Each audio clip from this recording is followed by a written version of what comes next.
unezerewe Imana yishyura. Imana iri kwirakora. Si kwishura gusa. Iri kwirakora kandi ku murindi uteye ubwoba. Ugeze kurangara. Ayariyo simake. Ugeze kurangashe. Oya tuma wamake mugandashira. Erega nanje turi kumwe twikoboti n'icyuho. Tuvugana ku murindi ndiko. Nageze ku 17,500. Yoba mugabeno ashawaritse kunshinyege.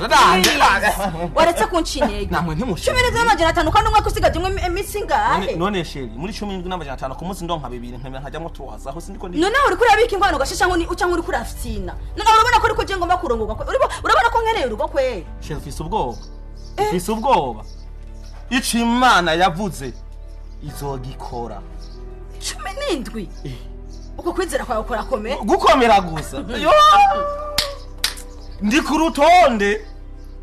rutonde mwarambwa ngomba ndagutangaze.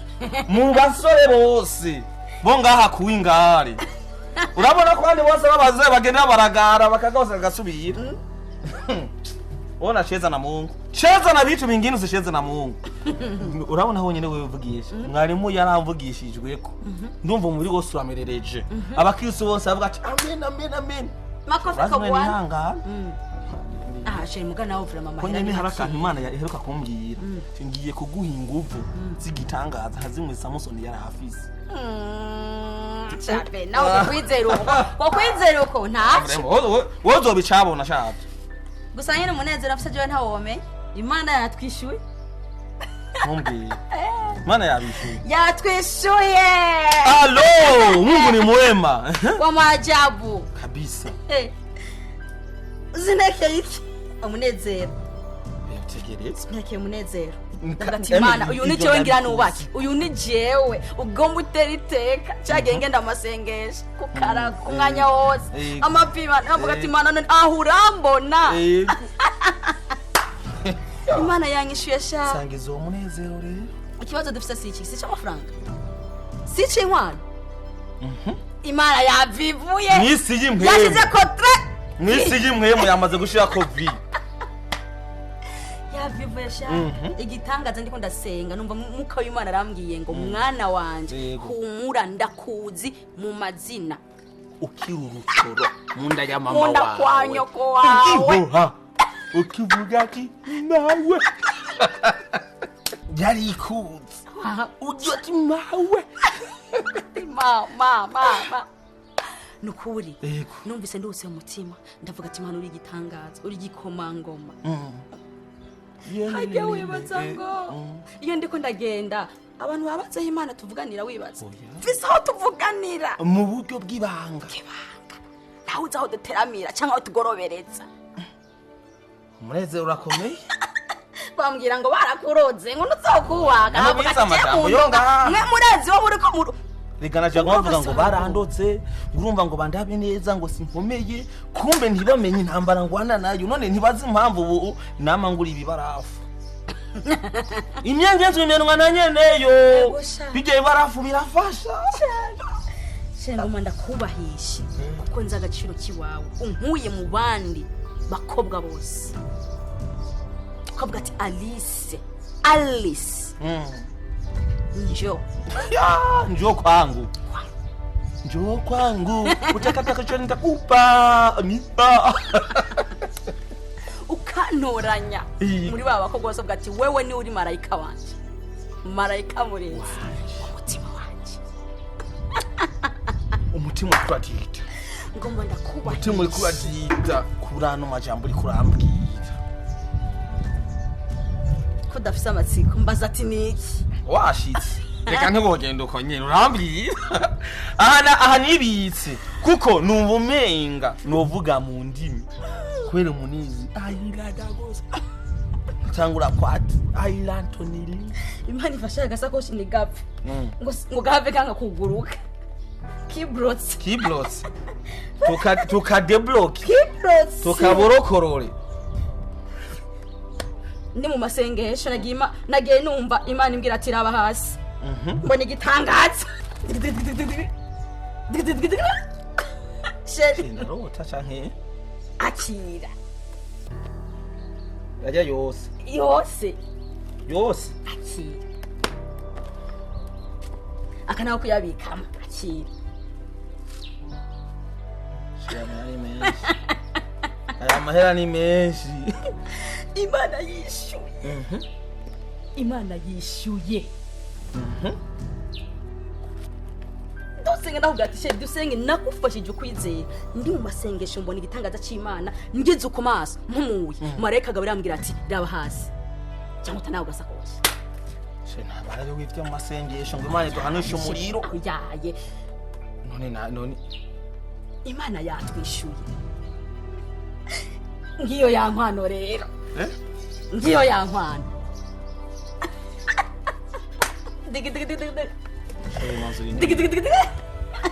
Mana ndagushima sheri merci Dieu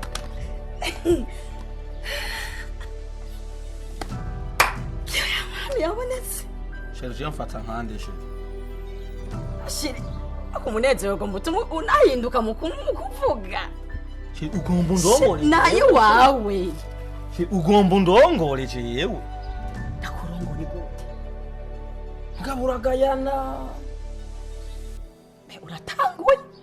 uratanguye kwigumura ugomba ndongore unzanira n'inkwano akose kagaye ugomba urondera ahantu wongayira frere uzokuganyaraza ngo wamaye inkwano bavuga ngo ujya muhungu ngo urumva ngo ujya mugore niwe yamurongoye none hagati yacu ndazomenya ko rigenda kwaye inkwano shiri vuga bukebwa nindazomenya ko abagore cyangwa abakobwa ari ndatabazi ko mufise umunwa muremure ako shiri byiri kubikura sinakubwiye ko ndiko ndaronda je Imana iri kwirakora amahera ngeze ko sinakubwiye nawe umva ukene kurongora wewe ndakurondere n'ibibura ha muco byanga utwaza ngo je no gusuzugura ngo no kuganya umwinkwano jewe ko rigenda gutahura nande gwende zumya ko ikintu habwo nta nisono ufise nande kwa mundi warugayana gushika uratanguye kwigumura umwinkwano jewe nze kugukwa ari nta soni uko niko warezwe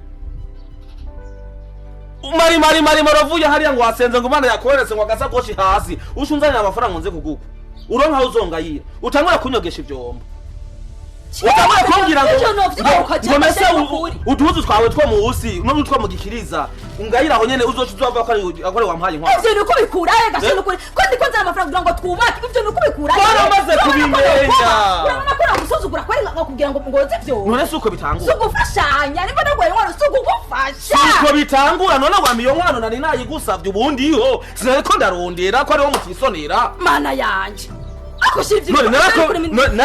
narakubwiye ko nananiwe none ndashaka kurongora nyene none ndakomeye ivyo bicune nibyo mukurongoramo aja wewe yakuye he naye waruhiya ya nagufashije kugira ngo mvuga umfasha nkande je ndi umutwe w'urugo nzoba umutwe w'urugo nije nzoba ndi umugabo nije nzogaba nkaganza nije nzovuga ikanyuma utangoye kuzana unzanira ubuntu ngaho ngunzaniye amakwano nijya hategeko cyo nzoguhanga unyemerere kuko ushaka kurongora ushaka kurongora nise twazi rukurakora nashaka kurongora nukuri kw'Imana kurondera gufasha kuzanira inkwano uyu musuko naye amafaranga hako no twara wewe wakwaya kwanzanira inkwano byo tuma bihagarara harondera uwundi jewe none bagane wumva none kudashaka kurongora wewe nta soni bituma bihagarara nta soni bituma bihagarara nuko iryo hagarara urumva nivyo ukene nivyo uragayana nkuko kumuragayana nkuko nayagusabye ko utisonera sinagufashije none sinagufashije cyangwa urandongora gusa sinagufashije none kandi amafaranga urandongora ndakurongora yampende yakoresha imbere ibikorwa dikani kwe apana inkwano ndindira ndondera amafaranga yiwanje aciye mu muco apana byo kuza kugira ngo uronke aho uzomfatira uko niko abagore mu kayanja nkabona abagabo bariko bafatwa mu biganza n'abagore atajambo bagifise ukiyumva iyo byavuye kumbe abagore nibo bazanye inkwano ubuzanye inkwano ejo uzovuga ngo hari inzu ngo mfise ngo tugende twe muri iriya nzu kugira uronka aho nganziza sheri nimba nkunda rindira jewe nironderere inkwano hanyuma ayo mafaranga nayo nimba ugomba kuyampo yampe ndakoresha indi migambi mugapana inkwano sinshobora kugira ku mabwire yiwawe je ndakijijwe ndi umutwe w'umuryango ungaye ukaza sheri Imana yishuye aho yaganze ego kweli twebwe imiti ntidufata yo muri ubwo buryo imiti yahe iyo n'umuti yo umuntu akuze nkamera nkuko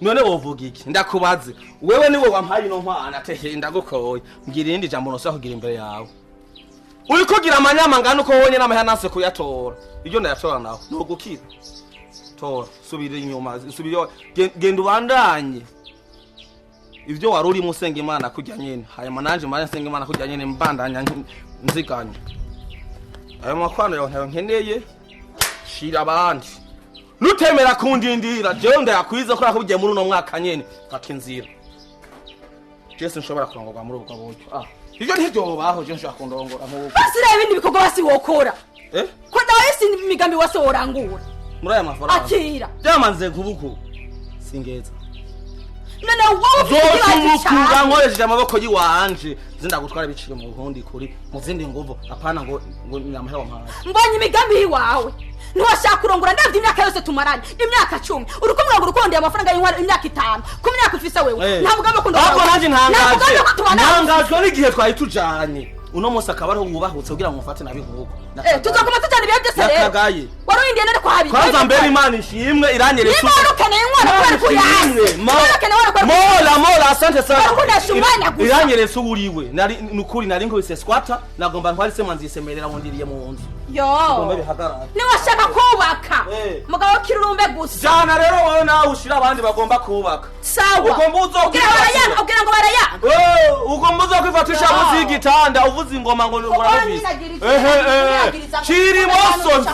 chiri moso yo